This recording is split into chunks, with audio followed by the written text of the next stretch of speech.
Hello everybody, in today's video I'm going to show you how to replace by fee RBF in Sparrow Wallet. RBF allows you to increase the fee of an unconfirmed transaction so it confirms faster. Replace by fee lets you rebroadcast the same transaction, increase the fee rate, speed up confirmation.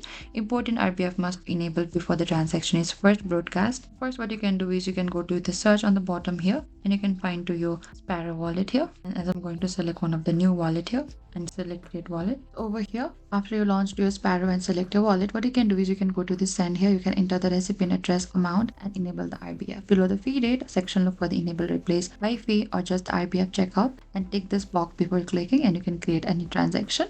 And if your transaction is unconfirmed, you can go to these transactions over here and find the unconfirmed transaction.